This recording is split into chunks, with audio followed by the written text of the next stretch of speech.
क्या आपको आज से पहले पता था कि कंतारा शब्द का मतलब होता है मिस्टीरियस फॉरेस्ट, एक ऐसा घना जंगल जिसमें नेचर के साथ कुछ डिवाइन एनर्जीज भी कोएग्जिस्ट करती हैं, like as we saw in the film. So hello everyone, my name is Sunil Verma और जैसा कि आप टाइटल देख के समझ ही गए होंगे that today I am reviewing the 2022 release film Kantara. हाँ वही 3 साल पुरानी वाली। और वो मैं आज क्यों रिव्यू कर रहा हूँ, I tell you later in the video. Written and directed by Rishab Shetty, in which apart from him Saptami, Kishore and Achyut Kumar also starring in the lead.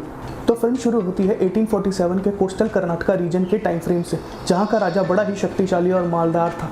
वैसे तो उसके राज्य में सब कुछ ठीक ठाक चल रहा था, पर उसे मन की शांति नहीं मिल रही थी। तो अचानक एक दिन वह अपना राजपाट छोड़ के उस इनर पीस की तलाश में निकल पड़ा और न जाने कहाँ कहाँ नहीं भटका।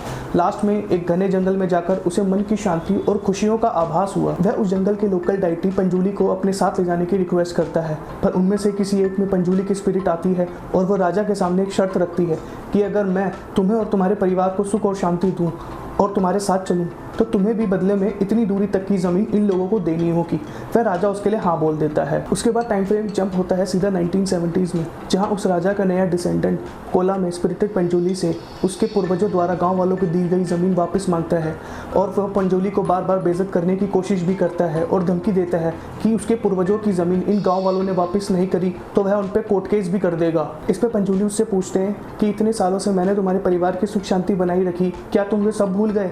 पंजोली की श्राप से वह कोर्ट की सीढ़ियों पर ही मर जाता है। फिर कहानी 20 साल और आगे पहुंचती है 1990s पे, जहां पे ऋषभ शेट्टी का कैरेक्टर शिवा कैसे उस राजा के एक और नए डिसेंडेंट देवेंद्र से कैसे बढ़ता है और कैसे शिवा और फॉरेस्ट ऑफिसर के बीच की टसल रिजॉल्व होती है और कैसे पंजोली शिवा को गाइड करते हैं, sets the basic premise of the film.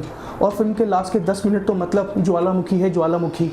Film की सिनेमाटोग्राफी मुझे पसंद आई, स्पेशली जब क्लाइमेक्स में पंजोली की स्पिरिट शिवा में आती है एंड दैट होल सीक्वेंस। और फिल्म के दोनों स्टार्टिंग के और लास्ट के बूथ कोला वाले दोनों सीक्वेंस मिला आउटस्टैंडिंग थे। फिल्म के एक्शन सीक्वेंस और फिल्म की एडिटिंग मुझे पसंद आई, बट फिल्म का बैकग्राउंड स्कोर मेरा पर्सनल फेवरेट रहा।